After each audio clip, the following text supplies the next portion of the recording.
Life After Prison, by Silence You. Kabanata 3031 hanggang 3040. Ang celestial weapon na si Robin ay mayroon lamang 2,000 panuntunan. Medyo malayo pa rin sa pagiging isang ultimate celestial weapon. Sino mang may ganitong uri ng divine weapon ay tiyak na isang kahanga-hanga at maalamat. Iyon ang naisip niya tungkol kay Severin.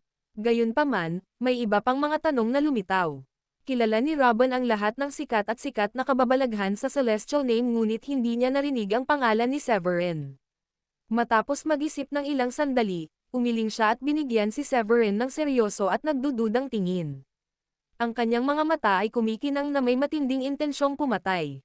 Kahit saan man nanggaling si Severin, papatayin siya ni Robin kung maglalakas loob siyang alisin ang pagkakataon sa islang ito. Hindi niya hahayaang may makahadlang sa kanyang daan.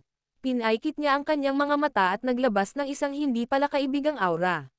Samantala, tinawag niya ang kanyang armas, ang Heaven and Earth Ruler, isang gintong ruler. Ito ay humigit kumulang 5 pulgada ang haba na may mahigit 2,000 panuntunan na kumikinang. Ang aura ay nakakatakot at nakahihigit na parang may kapangyarihan itong punatin ang langit at lupa. Ibinaba niya ang ruler upang lumikha ng isang sinag na kulay ginto upang atakihin si Severin. Atake. Hindi susuko si Severin nang walang laban. Kahit na ang kanyang kalaban ay isang magiging Celestial King. Naglagay siya ng napakalaking kapangyarihan ng langit at lupa sa kanyang espada upang magtaas ng isang nakakatakot na sword wheel. Isang hugis na suklay na sinag ng espada ang lumipad sa napakabilis na dumurog sa lahat ng nasa daanan nito. Biglang sumugod sina Severin at Robin sa isa't isa. Ang malalakas na pagsabog mula sa kanilang mga pag-atake ay parang kulog. Ang malakas na shockwave ay hamati sa karagatan at lumikha ng bitek sa ilalim ng dagat. Sa loob lamang ng ilang sandali, ang kanilang laban ay nagpalit ng kulay ng langit, at ang lupa ay nanginag na parang may lindol na nangyayari. Malayo sa silangang dagat, mayroong isang isla na nagngangalang Squardish Island. Ito ay isa sa Tri-Celestial Islands. Isang lumilipad na bangkang espiritual ang nakitang lumilipad ng mabilis sa karagatan malapit sa Squardish Island. Ang lumilipad na bangkang espiritual, ang White Jade Spiritual Boat, ay may bandila ng mga piyon na nakasabit sa palo ng bangka. Ang Domain Master ng Southern Domain ay isang miyembro ng mga piyo. Ang mga piyo ang Panginoon ng Southern Domain at isa sa 9 Heavens 10 Lands. Ang pamilya ay may 2 magiging Celestial King. Ang pinuno ng lumilipad na spiritual boat ay ang kababalaghan ng mga Pyo, si Owen Pyo. Ang kanyang pangalan ay nasa True Dragon Board. Siya ay isang celestial na nilalang mula pa noong sinaunang panahon na tinatawag ng mga tao na Celestial Owen. Nag-major siya sa Fire Principle. Taglay ang malakas na kapangyarihan sa pakikipaglaban, nakapatay siya na parang isang killing machine. Nang nasa kumpletong yugto na ng Celestial King, si Owen, kinailangan niyang labanan ang isang Celestial King. Nagtapos ito sa tabla dahil napakalakas ni Owen. Ang pagkakataon pagkatapos ng pagsasanib ng langit at lupa ay hindi lamang para sa mga tao sa Blue Realm kundi isa rin itong pagkakataon para sa mga tao sa Celestial Realm. Pinangunahan ni Owen ang kanyang mga tao, kabilang ang ilang Celestial at 100 Supreme Paragon, patungo sa teritoryo ng Eastern Sea kung saan nagsanib puwersa ang dalawang realm, sa paghahanap ng mga pagkakataon at kayamanan. Bigla, natakpan ng maitim na ulap ang kalangitan. Kumalat at kumidlat na parang malapit ng maguno ang mundo. Tumingin si Owen sa langit. Naramdaman ng kanyang banal na pandama na mayroong nakakatakot na fighting aura mula sa direksyong iyon. Umabot ang shockwave sa kinaroroonan niya na nagparamdam sa kanya ng kilabot. Agad niyang naintindihan ang nangyayari. Isa itong labanan sa pagitan ng 2 mala Royal Celestial. Marahil ay nag-aagawan sila para sa isang kayamanan. Naisip niya. Agad niyang hiniling na baguhin ang direksyon ng bangka patungo sa hindi pinangalanang isla. Binuksan ng bangka ang espasyo at lumipad sa bilis ng liwanag. Sa loob ng ilang segundo, malapit na ito sa hindi pinangalanang isla. Gaya ng inaasahan, mayroong labanang nagaganap. Tumingin si Owen at nakilala si Robin dahil si Robin ay isang kababalaghan din na nireranggo sa True Dragon Board. Sa katunayan, nakipaglaban na si Owen kay Robin dati. Malaki ang laki ng Celestial Realm pero kahit na ganoon, parang magkakilala pa rin ang lahat. Karamihan sa mga sikat na kababalaghan ay nagkita na o naglaban na dati. Matapos tingnan si Robin, ibinaling ni Owen ang tingin kay Severin. Nang mapagtanto niyang si Severin ay nagpapakita ng aura ng isang kompletong yugto ng Celestial, na curious siya. Pagkatapos ay nakita niya ang ultimate Celestial weapon na dala ni Severin, ang Oculus Blade. Mas lalo siyang nagulat. Nakakatuwa ito. Sa tingin ko ay hindi ko pa siya nakikita noon at kaya niyang lumaban na kapantay ni Robin. Isa siyang kompletong yugto ng Celestial ngunit mayroon siyang isang ultimate Celestial weapon. Siguro isa siyang kababalaghan mula sa kabilang kaharian. Sinimulan ni Owen na hulaan kung sino si Severin. Samantala, tumigil sa pag-aaway sina Severin at Robin dahil naramdaman nilang may paparating. Pareho silang tumingin sa espiritual na bangka. Nang malaman ni Robin na iyon ang mga pyo, natuwa siya at mabilis na nagpadala ng telepatikong mensahe kay Owen. Owen, may isang sirang espiritual na ugat sa isla. Kung tutulungan mo akong makuha ang ultimate celestial weapon ng lalaking iyon, handa akong ibigay sa iyo ang sirang piraso. Hindi agad sumagot si Owen. Sa halip, pinag-isipan niya ito. Sa kabilang banda, kumunot ang noo ni Severin nang makita niya si Owen. Mas hinigpitan niya ang hawak sa Oculus Blade. Bagamat mukhang hindi malakas ang aura ni Owen at isa lamang itong kumpletong celestial na antas, binigyan nito si Severin ng parehong pakiramdam na naramdaman niya mula kay Celestial Elisa. Sa puntong iyon, napagtanto ni Severin na ang lalaki ay maaaring isang celestial na nilalang mula pa noong sinaunang panahon. Matapos makipaglaban kay Robin ng ilang sandali, nalaman ni Severin kung anong antas na si Robin. Nang aatake na siya gamit ang kanyang pinakamalakas na atake at Triumph card upang patayin si Robin, isa pang celestial ang pumasok sa larawan na naglagay sa kanya sa isang hindi kanais-nais na sitwasyon. Si Robin ay nagmukhang isang Supreme Divine General mula sa kaguluhan habang siya ay lumulutang sa ere at ang buhok ay nililipad ng hangin.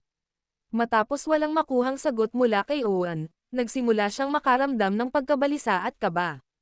Mula sa maikling labanan, napagtanto niya na napakalakas ni Severin. Kung gusto niyang patayin si Severin, kailangan niyang gamitin ang lahat ng kapangyarihan at pamamaraan na alam niya upang gawin ito. At hindi iyon garantiya ng tagumpay. Pagkatapos ng pagsusuri, sa tingin niya ay hindi na sulit na subukan ito dahil dumating na si Owen at pinanood sila. Kaya, nagpasya siyang magpadala ng isa pang telepatikong mensahe kay Owen. Owen, sa tingin ko ay napaka-misteryoso ng lalaking ito. Kung tutulungan mo akong patayin siya, hahayaan kitang pumili ng kahit anong gusto mo mula sa kanyang special ring. Mabilis na tumanggaw si Owen at sumang-ayon. Sige. Pagkatapos noon, humakbang si Owen papunta sa kawalan at lumipad papunta kay Robin. Nang makita iyon, napangiti si Severin. Ibig sabihin ba nito ay sasali ka sa laban? Ibigay mo ang sukdulang celestial weapon at ang iyong special ring at hahayaan kitang mabuhay. Mahinang sabi ni Owen. Malinaw na hindi niya iniisip na banta sa kanya si Severin. Pareho silang kababalaghan ni Robin at nakasulat ang kanilang mga pangalan sa True Dragon Board.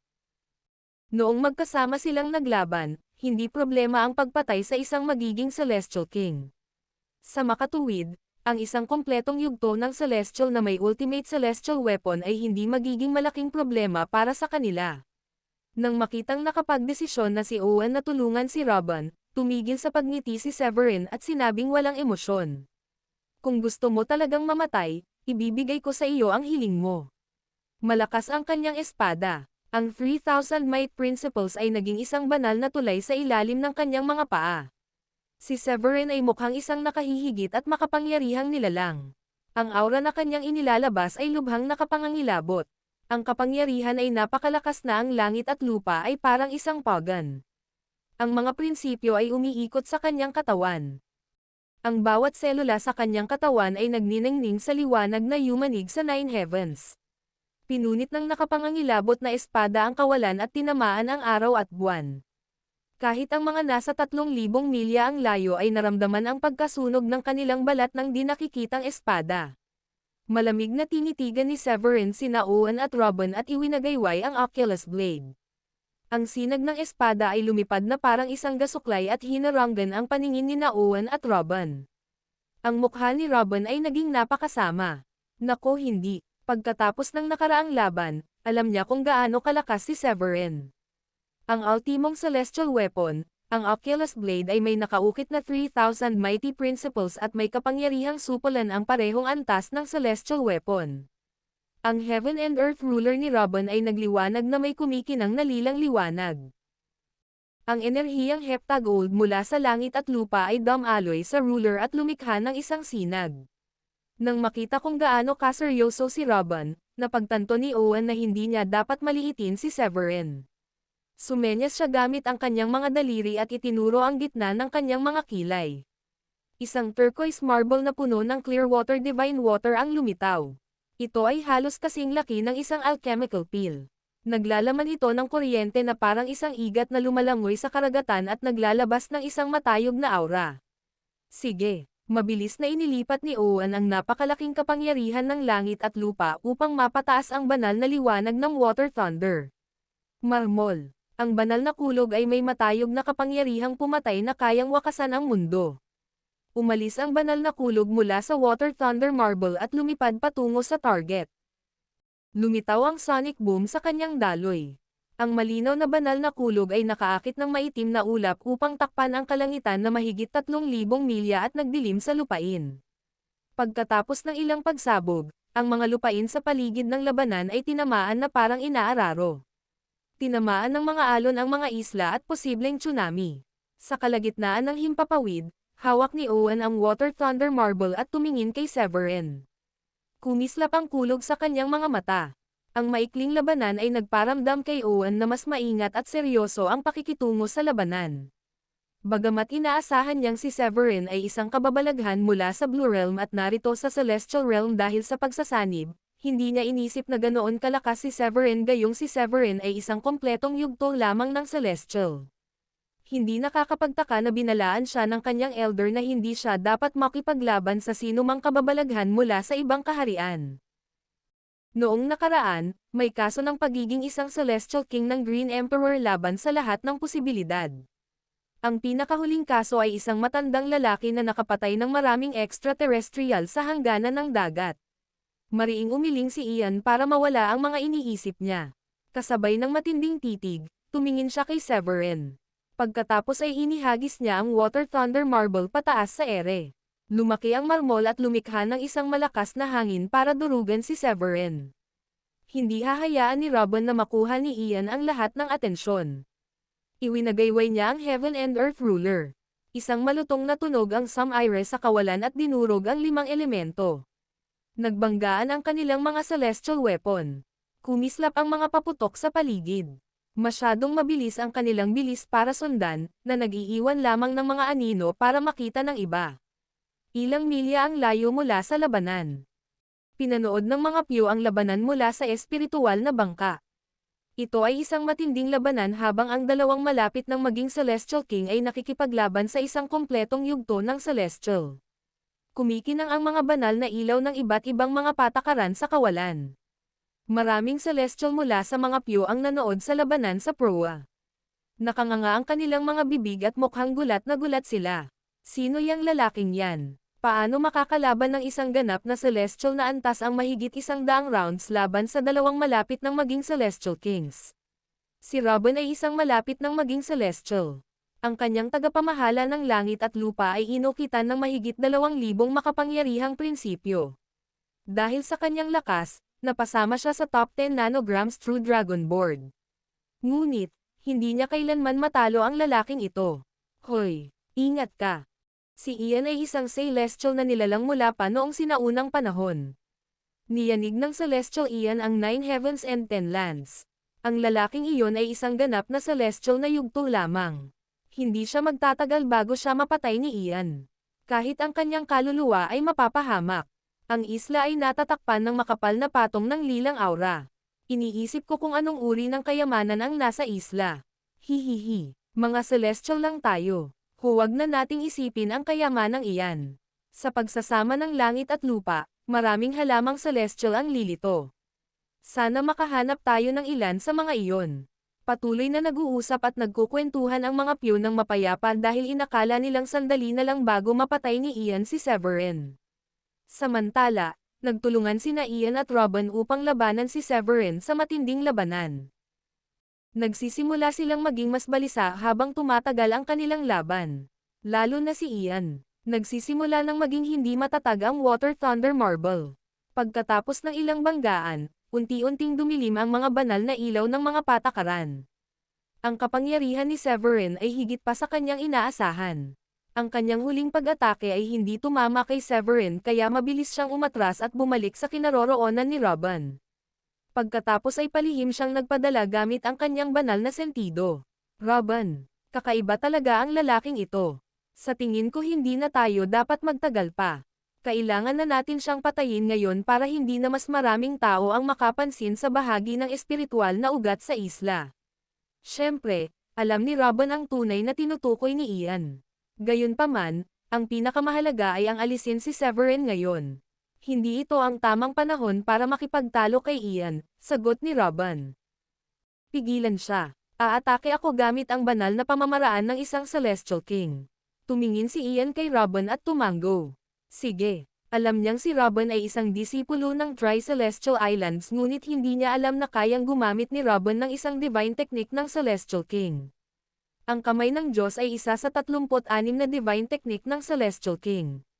Upang magamit ang spell, kailangang maunawaan ng tao ang killing principle, tipunin ang heptagold energy, at tunawin ang sky soil upang magkaroon ng dakilang kapangyarihang yumanig sa langit at lupa.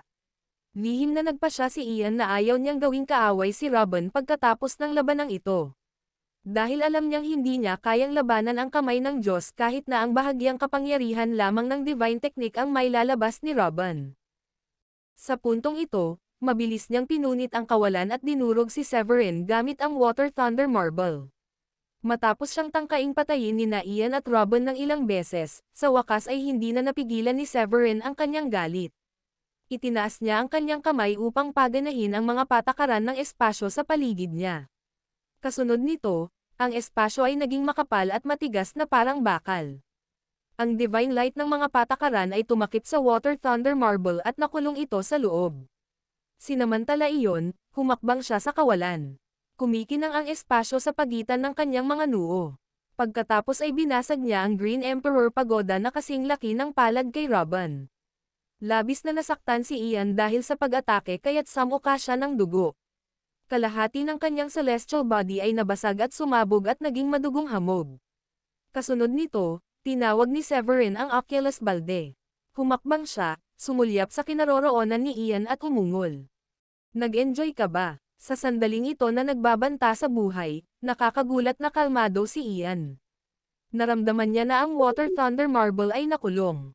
Walang pag-aalinlangan, pinunit niya ang kawalan at nagplanong tumakas. Gayunpaman, hindi siya binibigyan ni Severin ng pagkakataon. Muling tumama ang nakatagong Green Emperor Pagoda. Ang kapangyarihan ng sukdulang celestial weapon ay malakas tulad ng bumabagsak na meteoroid. Dinurog nito si Ian sa lupa. Robin, ano pang hinihintay mo? Gawin mo na. Galit na sigaw ni Ian habang idinidiin ito pababa sa lupa ng Green Emperor Pagoda. Doon nagbago ang langit. Isang kulay abong banal na liwanag ang Sam-Iris sa kaguluhan na parang unang sinag ng araw upang lumikha ng bagong lupain. Nagbago ito sa isang kahangahangang palad at idiniin pababa sa bilis ng liwanag. Nako! Ito ang unang pagkakataon na nakaramdam si Severin ng panganib habang nakikipaglaban sa isang uri ng langit nang maramdaman niya ang hindi magagaypang aura na nagmumula sa Diyos ng kamay. Sa sandaling iyon, napagtanto niya na ang malaking palad ay maaaring maging banal na pamamaraan ng isang Celestial King. Kung hindi siya mag-iingat, masasaktan siya nito. Dahil alam niya ang panganib, hindi siya nang ahas na lumaban. Sa isang pag-iisip, ginamit niya pabalik ang Green Emperor Pagoda upang protektahan siya. Samantala, baliw niyang ipinasok ang kapangyarihan ng langit at lupa sa Oculus Blade. Sa sandaling nagtagpo ang kamay ng Diyos at ang Green Emperor Pagoda, parang tinamaan si Severin ng bundok. Umubo siya at samuka ng dugo. Sa kabila nito, kumapit pa rin siya at iwinagayway ang Oculus Blade. Isang 30 milya ang haba ng sinag ng espada ang nabuo. Pinunit nito ang kawalan at tumama sa kamay ng Diyos. Napakalakas ng shockwave kaya nagsimulang manginig ang lupa. Pagkatapos nito, humakbang pasulong si Severin. Isang banal na tulay na gawa sa 3,000 Might Principles ang lumitaw sa ilalim ng kanyang mga paa. Maraming mga patakaran ang nagsimulang bumulong habang ang banal na kadena ng mga utos ay lumitaw mula sa kawalan. Lumitaw ang landas ng space-time at ginawang sakop nito ang nakapalibot na lugar. Matapos umunlad si Severin sa kumpletong yugto ng Celestial, lumawak din ang kanyang sakop ng mahigit 30 milya. Isang di nakikitang alon ang dumaan sa kawalan at bumalot kina Owen at Robin. Anong nangyayari? Bilang isang malapit ng maging Celestial King, si Robin ay may mataas na sensitibidad sa mga pagbabago ng langit at lupa. Agad niyang nalaman na may mali. Gayunpaman, ang espasyo sa paligid niya ay nagsimulang sumiksik sa kanya na parang isang daluyong at mabilis na lumipas ang oras bago pa siya makagawa ng kahit ano. Sa loob ng ilang paghinga, pakiramdam niya ay mahigit 1,000 taon ng kanyang buhay ang kinuha sa kanya. Ang kakaibang sitwasyon ay nagbigay sa kanya ng kilabot at nanginginig ang kanyang kaluluwa. Gusto niya itong labanan ngunit si Severin ay walang talo sa space-time domain. Ang landas ng space-time ay pilit na pumihil kay Robin at sa kanyang pag-atake. Mula sa paningin ng ibang tao, si Robin ay mabagal na gumagalaw at pinagpapawisan na parang nasa sauna. Napansin din ito ni Ian. Dahil malubhang nasugatan siya ay namatay sa mismong sandali na siya ay nasa domain at wala siyang magagawa para pigilan ito. Ngayon, ako naman, ngumisi si Severin habang pinagmamasdan si Robin na nakakulong, at si Ian na patay na. Pagkatapos ay dahan-dahan siyang naglakad patungo kay Robin. Ang mga prinsipyo sa ibaba niya ay lumikha ng tunog ng sipol sa bawat hakbang niya na nagpapalakas sa epekto ng kapangyarihan ng space-time kay Robin. Nabara ang 6 na pandaman ni Robin na pumutol sa pandaman ng kanyang primal spirit sa labas ng mundo. Sa isang kumpas ng kamay, ang Oculus Balde ay naging isang daloy ng liwanag na parang isang kataas-taasang liwanag ng espada na tumawid sa ilog ng panahon mula pa noong sinaunang panahon. Ang aura ng sinag ng espada ay napakalakas na mayroong mga prinsipyong isinailalim dito at tinatakot ang langit at lupa. Kahit na hindi nakakulong si Robin, manhid ang kanyang anit at matatakot siya. Nililimitahan at pinabagal ng space-time domain ang paggalaw ni Robin. Sa makatuwid, tanging ang sinag ng espada ang kanyang nakikita na umaatake sa kanya. Sa kritikal na sandaling ito, nagpadala siya ng isang telepatikong mensahe kay Severin upang magmakaawa ng awa. Hoy, ako ay mula sa Tri-Celestial Island. Hindi mo ako maaaring patayin. Handa akong sumuko at maging alipin mo. Hindi nakaumbok si Severin. Sa katunayan, hinarang niya ang anumang mensahe mula kay Robin. Nang makita ang sinag ng espada na papalapit, patuloy na nagpupumiglas si Robin upang makawala at umungol ng galit. Hindi, dinurog ng nakakatakot na kapangyarihan ang kanyang katawan at naging bola ng ambon ng dugo. Nang makumpirma ni Severin na patay na si Robin, nakaramdam siya ng ginhawa. Gayunpaman, hindi niya i-deactivate ang space-time domain. Sa halip, patuloy niya itong pinalakas hanggang sa tuluyang mabura ang natitirang aura ng dugo ni Ian at Robin. Pagkatapos nito, in-deactivate niya ang domain at huminga ng malalim dahil sa pagod. Ang pagkamatay ng malapit ng maging Celestial King ay nagdulot ng isang kahangahangang pangyayari sa iba't ibang panig ng mundo. Nagluksa ang langit at lupa, at bawat nilalang sa kaharian ay nagdalamhati para sa kanyang pagkamatay. Isang kulog ang dumagundong mula sa madilim na kalangitan. Isang malakas na hangin ang umihip. Nagsimulang umulan na kulay dugo, na para bang umiiyak ang langit. Nako, ang kulay ng ulan ay kulay ng dugo. Naririnig ko ang bawat nilalang na nagdadalamati. Patay na ang isang malapit ng maging Celestial King. Sino kaya ito? Sino ang kayang yayanig sa dagat silangang ganito? Bawat cultivator sa Celestial Realm ng Eastern Domain at Southern Domain ay tumingin sa ulan ng dugo. Pighati at kalungkutan ang naramdaman sa kanilang mga puso at ikinagulat nila. Isa-isa, nagsimula silang mag-usap. Ilang milya ang layo, pinanood ng mga Pew kung paano pinatay ni Severin sina Robin at Ian. Natigilan sila at hindi makapaniwala sa kanilang nasaksihan. Paano nangyari iyon? Sina Ian at Robin ay parehong malapit ng maging Celestial Kings at nasa top 10 nanograms True Dragon Board. Walang sino man sa parehong antas nila ang makakatalo sa kanila at kaya nilang patayin ng lubusan ang mga nasa mas mataas na antas kaysa sa kanila. Paano sila matatalo sa laban na ito kung nagtulungan naman sila? Imposible ito. Isa lang talagang ganap na celestial ang lalaking iyon. Paano siya magiging malakas? Nahirapang paniwalaan ng mga Pyo at inakala nilang magugunaw na ang mundo. Natarante sila at natakot dahil hindi nila alam ang gagawin. Bagamat malayo sila sa labanan, kanina pa sila pinagmamasdan ni Severin. Ikinumpas niya ang kanyang kamay upang makuha ang mga spatial ring ni na Robin at Ian, ang Water Thunder Marble, at ang Heaven and Earth Ruler.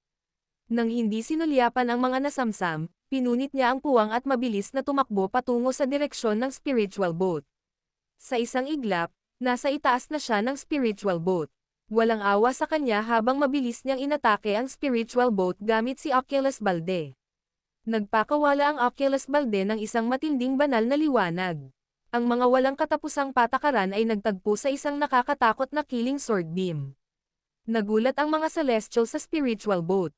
Bago pa sila makalaban, ang nakakatakot na sword beam ay bumagsak pababa at agad na winasak ang spiritual boat at pinatay ang lahat ng celestial at supreme paragon dito. Matapos kumpirmahin ni Severin na walang nakaligtas sa pag-atake, nakaramdam siya ng ginhawa at lumipad pabalik sa hindi pinangalanang isla. Kailangan kong kunin ang fragment ng spiritual root at umalis sa lugar na ito sa lalong madaling panahon. Sa tingin ko ang shockwave mula sa labanan ay kumalat na sa buong Eastern Sea. Gusto lang ni Severin na umalis sa lugar na ito sa lalong madaling panahon upang maiwasan ang anumang mas malaking aberya. Nawalan siya ng malaking kapangyarihan ng langit at lupa dahil sa paggamit ng space-time domain. Ang Small Thousand World ay muling nagsusuplay ngunit hindi siya kasing lakas ng kanyang lakas noong nasa tugatog siya. Kaya, mabilis niyang sinira ang paghihigpit ng isla at kinuha ang fragment ng espiritual na ugat. Nang makita niya ang fragment, bahagyang natigilan siya. Ito ay isang sanga na naglalaman ng kapangyarihan ng Killing Principle at nababalot ng isang patong ng enerhiyang heptagold. Ang sanga ay tuyo at ang panlabas na patong ay halos mahulog. Gayunpaman, ang matayog na aura ay maihahambing sa isang celestial weapon. Nagbibigay ito kay Severin ng isang misteryosong pakiramdam. Ito ay isang piraso mula sa Four Elements Divine Tree. Sa palagay ko ay pinalad ako na nakolekta ko ang mga piraso ng espiritual na ugat na ito. Marahil balang araw ay makokolekta ko ang bawat piraso at mabubuhay muli ang Four Elements Divine Tree. Matapos magulat, hinawakan ni Severin ang sanga at nilisan ang isla. Hindi nagtagal, isang portal ang lumitaw sa kalangitan sa itaas ng isla. Isang bata at magandang babae na may kaakit-akit na anyo at magandang kasuotan ang lumabas mula sa portal na parang isang diyosa na bumababa mula sa Nine Heavens. Tiningnan niya ang isla at binuksan ang mapa. Nang diretso ang mukha, sinabi niya, "May nakapasok ba sa harap ko?" Ang batang babae ay lumulutang sa ere at tumingin sa isla kung saan kinuha ang kayamanan. Isang kislap ang sumilay sa kanyang mga mata. Marahil ay may nakakuha ng kanyang atensyon. Ikinumpas niya ang kanyang kamay sa ere. Ang oras at espasyo sa paligid niya ay nagbabalik sa nakaraan. Ang nakakatakot na kapangyarihan ng langit at lupa ay kumakatawan sa labanan sa pagitan ni Severin, Robin, at Ian. Pagkatapos nito, bumulong siya sa sarili sa isang cute na boses. Nakakatuwa, saan ba nanggaling ang lalaking ito? Napatay niya talaga sina Robin at Ian sa isang laban na isa laban sa dalawa kahit na sina Robin at Ian ay parehong malapit ng maging Celestial Kings at siya ay isa lamang ganap na Celestial. Mukhang hindi siya taga Clearwind Sect, Tri-Celestial Island, o sa Heaven Palace. Taga Blue Realm ba siya? Ngumiti ang dalaga at tumingin sa direksyong paalis ni Severin. May natitira pa ring aura nito sa hangin. Ang kanyang mga matang puno ng bituin ay nagpapakita ng isang mapangasar na tingin. Nako, ang mahalaga ay ang nasa Eastern Sea. Sigurado akong nag-ulo ng lalaking ito ang mga tao mula sa Tri-Celestial Island. Umiling ang sexing dalaga na may itsura ng katabi. Pagkatapos noon, pinunit niya ang kawalan at umalis. Sa isang hininga, lumipad si Severin ng libu-libong milya ang layo mula sa hindi pinangalanang isla hanggang sa mawala ang panganib na naramdaman niya. Pagkatapos ay pinunasan niya ang pawis sa kanyang noo. Sa sandaling pinatay niya sina Robin at Ian, naramdaman ng kanyang malakas na primal spirit na nakakuha siya ng maraming atensyon libu-libong milya sa paligid ng Eastern Sea. Ang matinding labanan ay naubos ang mahigit kalahati ng kapangyarihan ng langit at lupa sa kanyang katawan. Nang mapansin niya ang atensyon, Ang una niyang instinct ay tumakas hanggat maaari. Sa loob lamang ng maikling panahon, naramdaman niya ang isang malakas na pagbabago-bago ng mga patakaran ng kalawakan sa kalangitan ng hindi pinangalan ng isla. Ang kapangyarihan ng pagbabago-bago ay mas malaki kaysa kay Robin. Hindi nang ahas si Severin na manatili sa kanyang kinaroroonan at mabilis na pinunit ang kawalan at gumamit ng isang getaway spell upang mag-teleport ilang daang milya ang layo. Napakalakas ng taong iyon na halos mabilawkan na ako ng hininga. Sa tingin ko ay hindi ko siya kayang labanan kahit na nasa pinakamalakas ako ngayon. Tinapik ni Severin ang kanyang dibdib habang natatakot. Pagkatapos noon, maingat niyang inilabas ang kanyang banal na sentido upang galugarin. Di nagtagal, narating niya ang isang maliit na isla. Lumapag siya sa isla at nagplanong magpahinga doon ng ilang sandali. Nang walang pag-aaksaya ng oras, mabilis siyang nagtayo ng isang pormasayon upang gawing hindi nakikita ang sarili upang walang makakita sa kanya. Pagkatapos ay umupo siya nang nakakross ang mga binti, uminom ng mga tableta, at nagsimulang magsanay upang maibalik ang kapangyarihan ng langit at lupa. Pagkalipas ng 15 minuto, halos nakabawi na ang kapangyarihan ng langit at lupa sa katawan ni Severin. Iminulat niya ang kanyang mga mata at 2 guhit ng nakakatakot na sinag ang lumabas mula sa kanyang mga mata. Kahit ang espasyo sa harap niya ay hindi nakayanan ang kapangyarihan at agad na nadurog. Pagkatapos noon, huminga ng malalim si Severin. Gamit ang kanyang banal na sentido, tiningnan niya ang kanyang katawan at naghanda na pagsamahin ang fragment na nakuha niya ngayon lang sa Green Dragon's Branch. Sa sandaling kinuha niya ang fragment, nagsimulang umulan ang langit at namulaklak ang mga ginintoang lotus. Ang langit ng isla ay napuno ng lilang aura at makukulay na ilaw ng bahaghari. Ang kababalaghan ay kahanga-hanga at engrandi. Mabuti na lang at nagtayo si Severin ng isang pormasayon upang ihiwalay ang isla. Kung hindi, ang penomenong ito ay madaling makaakit ng maraming atensyon. Tiningnan niya ang tuyong puting sanga. Lumala ang kanyang paghinga nang dahan-dahan niyang nilunok ang sanga patungo sa maliit na libong mundo. Sa sandaling ang sanga ay nasa loob na ng maliit na libong mundo, ang 2 piraso ay naglapitan upang lumikha ng isang di nakikitang kapangyarihan. Ang mga liwanag ng bahaghari ay nagliwanag sa mundo.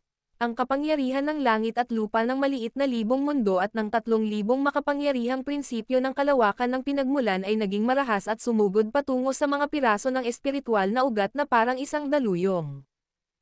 Sa sandaling iyon, bawat nabubuhay na nilalang sa maliit na libong mundo ay lumuhad upang sumamba at umawit. Dahil si Severin ay nakarating sa kumpletong antas ng Celestial, ang mga nabubuhay na nilalang sa maliit na libong mundo ay unti-unting naging mga cultivator kasama ang pinakamalakas sa kanilang lahat, ang mga Royal Saint. Ang mga nilalang na iyon ay idinidiin pababa sa lupa dahil sa aura mula sa pagsasama ng mga espiritual na pira-pirasong ugat. Mukha silang takot at nanginginig ng matindi. Ang proseso ng pagsasama ay hindi masyadong mahaba, marahil mga 5 hanggang 7 minuto.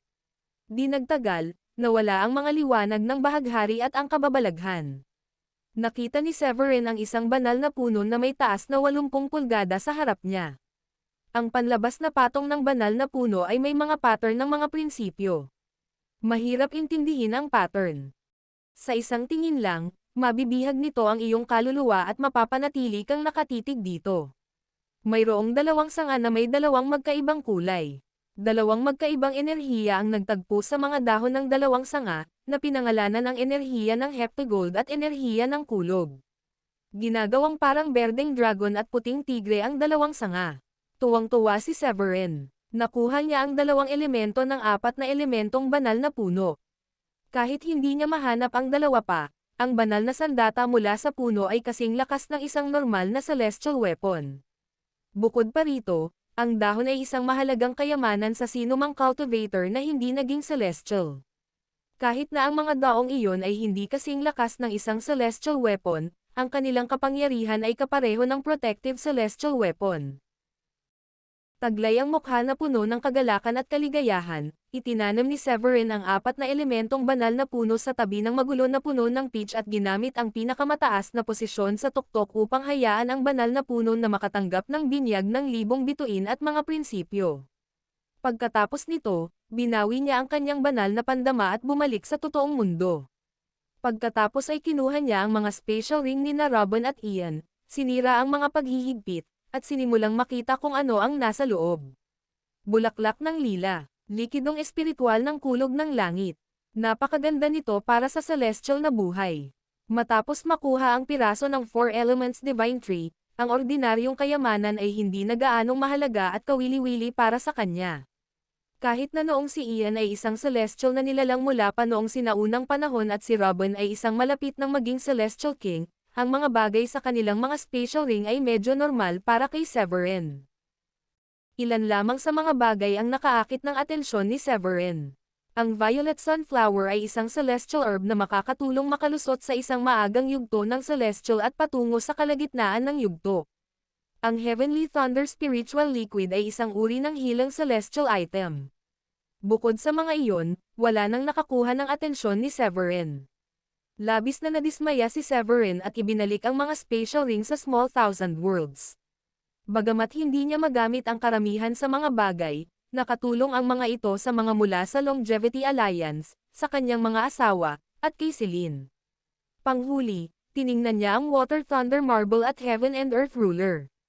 Ang mga celestial weapon na iyon ay may mahigit 2,000 prinsipyo na nakaukit sa mga ito kaya inuri ang mga ito bilang mga superior quality celestial weapons.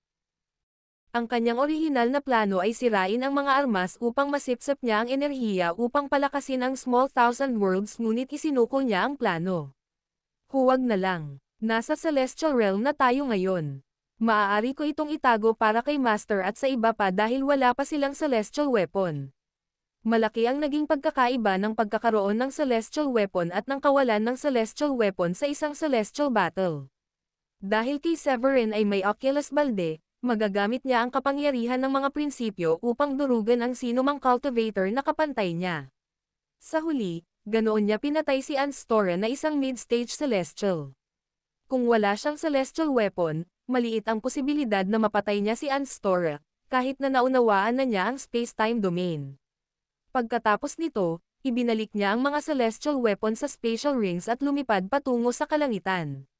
Lumipad siya palayo sa isla at sinubukang maghanap sa paligid ng Eastern Sea para sa iba pang mga pagkakataon. Kasabay nito, sa wakas ay tumigil ang pagulan ng dugo. Maliwanag ang langit dahil sa maitim na ulap. Kalahati ng mga tao sa Celestial Realm ay natigilan dahil sa biglaang pangyayaring naganap dahil sa pagkamatay ng isang malapit ng maging Celestial King. Simula nang magsanib ang langit at lupa, ang 5 pinakamalakas na Celestial King ay nagbabantay sa hangganan ng dagat upang maiwasan ang mga dayuhan na makapasok sa Celestial Realm at lumikha ng mga kaguluhan. Bukod pa rito, ang isang Celestial King ay hindi kailanman magmamalasakit sa pakikipaglaban sa isang malapit ng maging Celestial King. Walang dapat ipagmalaki kung ang isang Celestial King ay pumatay ng isang malapit ng maging Celestial King at ito ay isang insulto. Isang hindi binibigkas na tuntunin na matagal nang umiiral sa Celestial Realm. Samantala, ang grupo mula sa Clear Wind Sect ay patuloy na ginalugad ang mas malalim na bahagi ng Eastern Sea. Mukhang nagulat si Wilbur at alam kung gaano ito kaseryoso nang makita niyang umuulan ng dugo ang langit. Patay na ang isang Celestial Lord at isang malapit ng maging Celestial King. Tiyak na napakalakas ng taong pumatay sa kanila. Kung makikita natin siya, dapat natin siyang iwasan anuman ang mangyari. Hindi sumang-ayon ang iba pang mga disipulo ng Clear Wind Sect at napangisi. May ilang piling disipulo na nakarating na sa kompletong yugto ng Celestial sa grupo. Akala nila ay nagpapalabis si Wilbur. Teka, Wilbur, kailangan ba yan? Masayang sabi ni Celestial, may pekas sa mukha. Iiwasan mo siya kahit ano pa ang mangyari. Ang Clear Wind Sect ay isa sa 4 na pangunahing sekta sa Celestial Realm. Ikaw ang pang-5 sa True Dragon Board. Bakit ka natatakot sa kanya?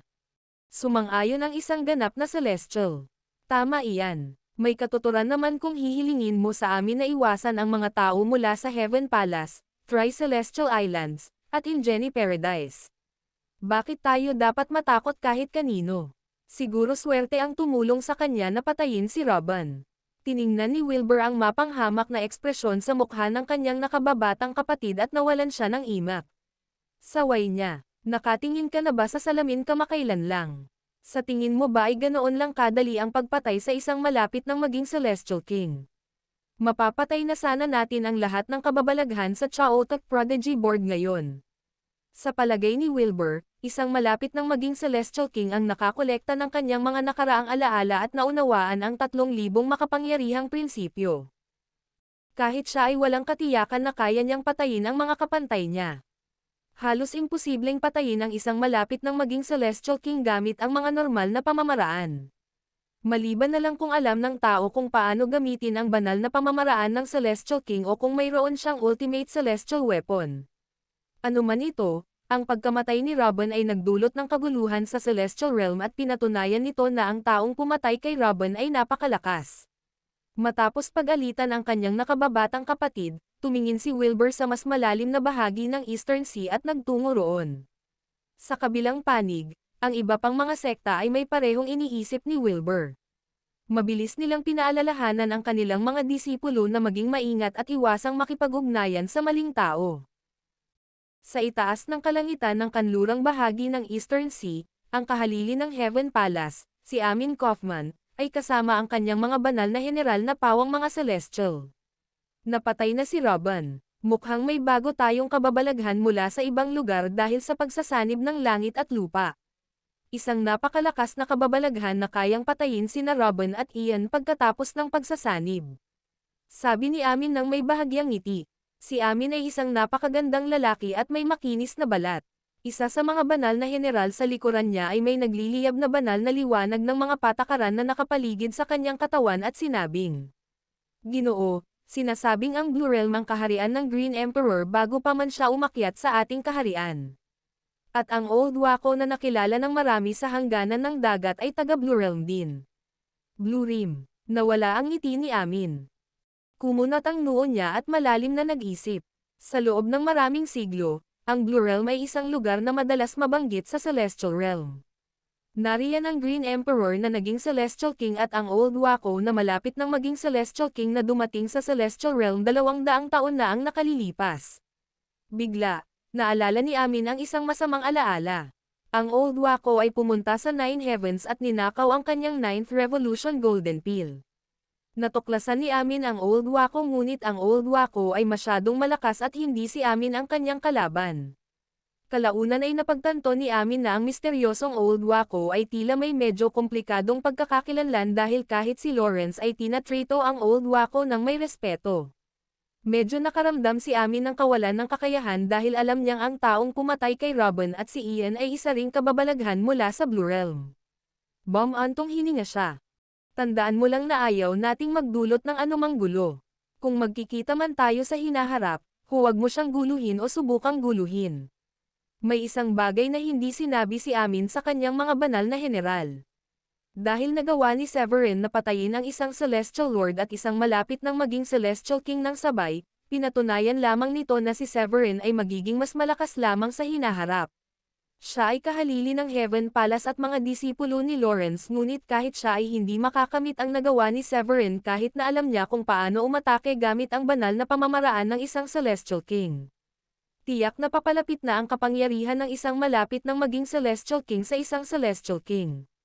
Kahit si Amin ay alam na kailangan niyang gamitin ang kanyang pinagmulang kapangyarihan upang patayin ang isa. Umiling siya at tumingin sa mas malalim na bahagi ng Eastern Sea. Ang kanyang mga mata ay nagniningning sa gininto ang liwanag na parang nakakakita siya ng mga bagay na ilang libong milya ang layo. Nakita niya na may isang nakakatakot at kakaibang bagay na nangyayari sa kailaliman ng Eastern Sea. Walang pag-aalinlangan, mabilis siyang tumakbo papunta sa lugar kasama ang kanyang mga banal na general. Pagkalipas ng kalahating araw, si Severin ay nakalutang sa itaas ng kalangitan ng isla ng Akron kung saan nakita niya ang isang banal na liwanag na sumisikat mula sa isla. Ang banal na liwanag ay naging isang malaking gininto ang dragon sa kalangitan. Gumapang ito sa paligid ng ulap at bumubuga ng kulog. Tuwang-tuwa at natuwa si Severin nang makita ito. Batay sa penomenong ito, maaari kayang may isa pang espiritual na ugat sa islang ito. Wala na siyang interes sa mga karaniwang kayamanang iyon. Tanging ang espiritual na ugat lamang ang makakaakit ng kanyang atensyon ngayon. Habang ginagalugad niya ang Eastern Sea, napansin niya na ang kalangitan ng isla ng Akron ay nagniningning sa makulay na liwanag. Kaya naman, lumipad siya ng mabilis hanggat maaari upang makarating sa isla. Nang tingnan ang banal na liwanag, natitiyak niyang ang kayamanan ay hindi ang karaniwang uri ng kayamanan. Habang handa na siyang basagin ang paghihigpit na pumasok sa isla upang makuha ang kayamanan, isang tunog ng sipol ang tumunog. Agad niyang nakita ang isang binata na may pambabaing hitsura at gwapong anyo na nakasuot ng matangkad na dilaw na kasuotan at mga cultivator na naglalabas ng isang celestial aura na bumababa mula sa mataas na lugar. Si Amin iyon at ang kanyang mga banal na general. Nabigla si Severin nang makita niya si Amin. Isa na namang malapit ng maging Celestial King. At mayroon siyang mga susunod na Celestial bilang bodyguard. Isa siguro siyang mahalagang tao. Hindi naglakas loob si Severin na kumilos ng padalos-dalos at mabilis na nagbantay. Lingid sa kanyang kaalaman, si Amin na kara-rating lang ay nagulat din.